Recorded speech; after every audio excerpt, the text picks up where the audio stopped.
take a school out of trouble, it's about making everything consistent, bringing structures and systems down.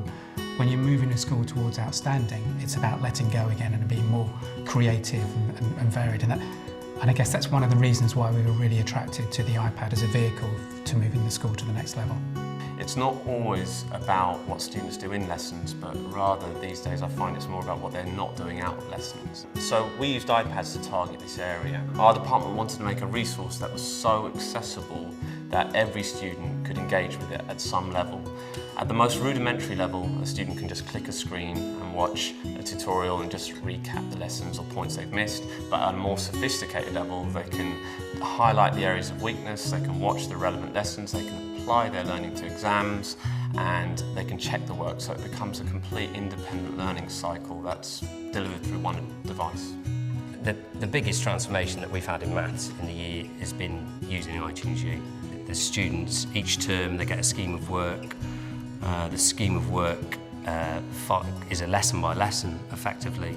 We have how-to videos on it, we have practice questions and answers, we have consolidation material. iTunes U has developed the teaching in the school because our students are now able to become more independent. They're able to access the resources at their own free will at home. They're able to look at the whole course spread out either for the term or for the whole year. And they're able to use that for revision, so they can go back and look at resources, or if they want to, they can go forward and look at more resources ahead of the teaching time, so they're able to really shape their own learning as opposed to just learn at the pace of the teacher in the classroom. I've just finished my GCSEs and I got 2 A stars, 6 A's and 3 B's. I think the iPads were great for my revision because if I didn't understand something or I wanted to look at something in more depth, I could go on the internet and I could always email my teachers at any time.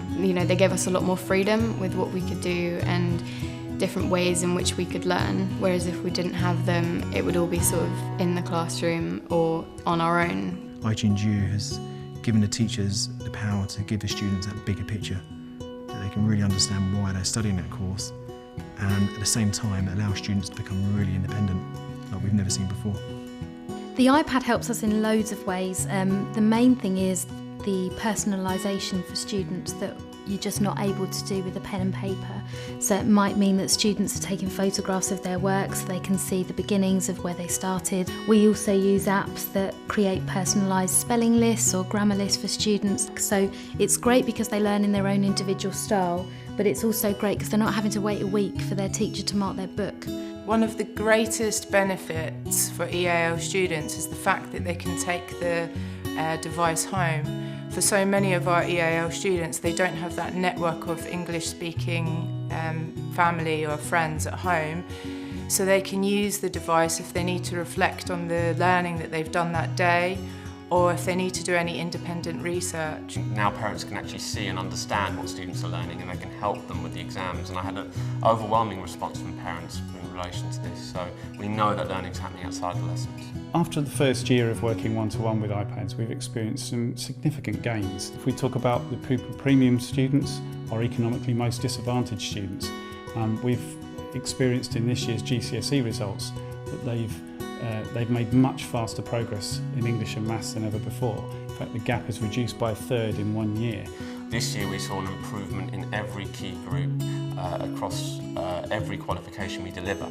So we had FSM achievement up, we had SEN achievement up, EAL, boys achievement was up, and our overall GCSE achievement was up. Our children are getting 8 A stars to A. I think we've doubled this year. So I've seen a number of teachers go from being quite novices with technology to real experts, to the point where teachers, if you ask them now to go back to how we worked before, they just said there's no way they could go back to not using an iPad in their lesson. This year we're very proud to have been awarded the status of Apple Distinguished School. Apple produce benchmarks for schools that are working one-to-one with their technology across the range of areas of the school's operation, from curriculum design to vision, leadership. And we've found it very useful to be measuring ourselves against these stringent benchmarks and to compare ourselves against the best practice nationally and internationally.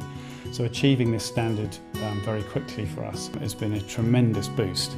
I think what's exciting for the future is that our students now have a platform within which they can learn without just geographically having the barriers of this school building, and they can work now in collaboration with children across the world. So we're developing partnerships with schools internationally so that students on a routine basis can share their work, share their thoughts, share their learning with children the same age. Because we're aware that the world is shrinking and technology will require our children to have skills that they'll need to be successful in the modern workplace. And if we can embed those skills as part of their learning here at Hove Park, then we'll have done our job.